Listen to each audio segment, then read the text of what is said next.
आप सभी को बोलता हूं कि हाईकोर्ट ने जो आदेश दिया है, सर हाईकोर्ट ने गाली देने का आदेश तो नहीं दिया? किसी वकील से बहुत गलती हुई हाँ। है, उसके लिए मैं तारीखा मैम बताइए ऐसी ये धक्का मुक्की कर रहे हैं ये यहाँ पे।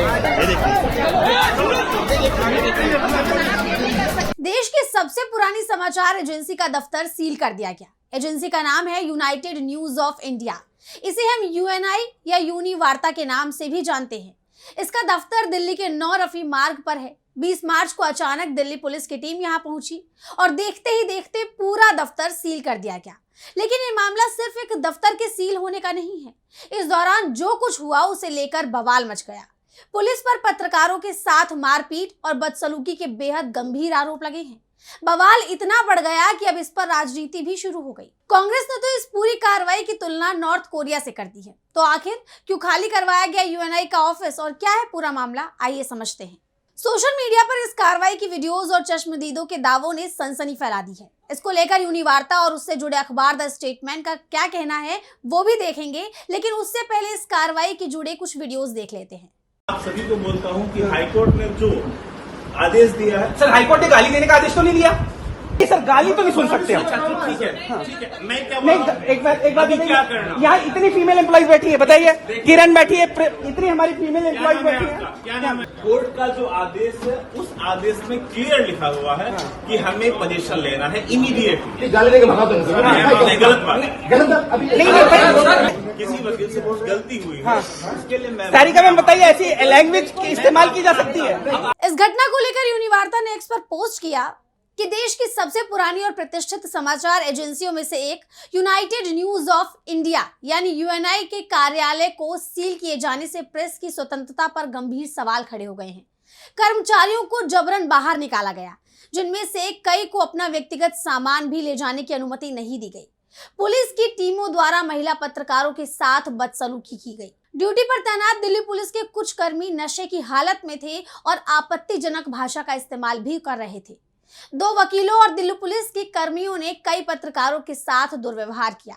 अखबार द स्टेटमेंट ने सोशल मीडिया पर अपना कड़ा विरोध दर्ज कराया। अखबार ने बताया कि प्रबंधन को बाहर कर कर्मचारियों को पीटा गया। अखबार ने लिखा, भारत में मीडिया की स्वतंत्रता पर यह एक अभूतपूर्व अत्याचार और हमला है।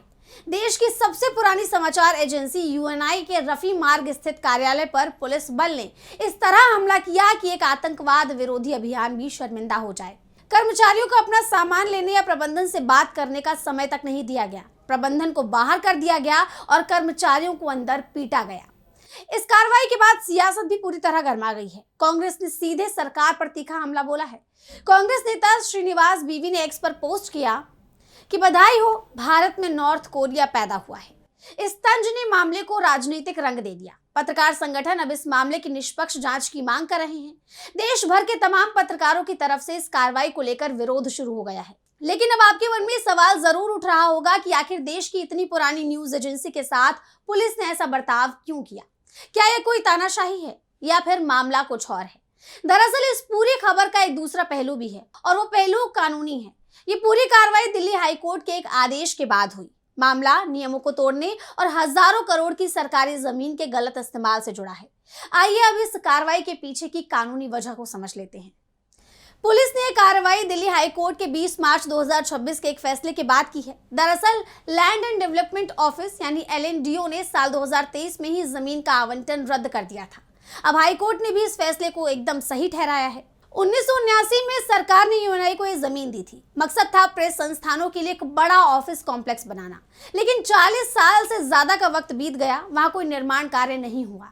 दिल्ली हाईकोर्ट ने इसे शर्तों का गंभीर उल्लंघन माना। कोर्ट ने कहा कि यूएनआई को कई बार मोहलत दी गई थी। साल 1986, 1999 और 2000 में भी राहत मिली थी, लेकिन फिर भी यूएनआई ने ना तो बिल्डिंग का प्लान बनाया और ना ही निर्माण शुरू किया। साल 2022 में यूएनआई ने कोर्ट में अपनी खराब आर्थिक स्थिति का हवाला दिया। इसके बाद कहानी में एक नया मोड़ आया।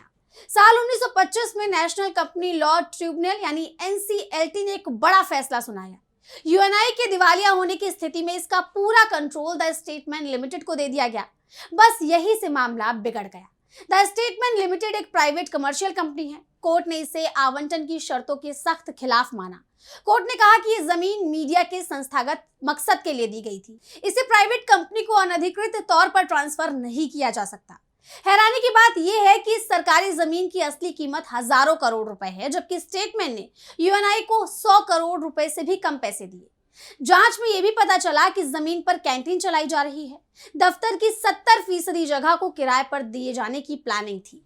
तो हाई कोर्ट ने साफ कर दिया कि सार्वजनिक जमीन का ऐसा इस्तेमाल बिल्कुल बर्दाश्त नहीं किया जाएगा। जमीन कानून के हिसाब से दी गई थी, शर्तें तोड़ने पर इसे रद्द किया गया है। इसलिए कोर्ट के आदेश के तुरंत बाद लैंड एंड डेवलपमेंट ऑफिस ने पुलिस के साथ मिलकर कब्जा ले लिया। एक तरफ हाई कोर्ट का सख्त आदेश है और सरकारी संपत्ति को बचाने की कवायद, वहीं दूसरी तरफ पुलिस की वो कार्रवाई है जिस पर कई गंभीर सवाल खड़े हो गए हैं। जमीन खाली कराने का अधिकार प्रशासन के पास है, लेकिन क्या इसके लिए पत्रकारों के साथ मारपीट और बदसलूकी जायज थी? किसी भी कानूनी विवाद का समाधान गरिमापूर्ण हो सकता है, लेकिन पत्रकारों के साथ बदसलूकी लोकतंत्र पर गहरी चोट है। अब इस मामले पर आगे क्या होता है, इस पर सबकी नजरें बनी हुई हैं।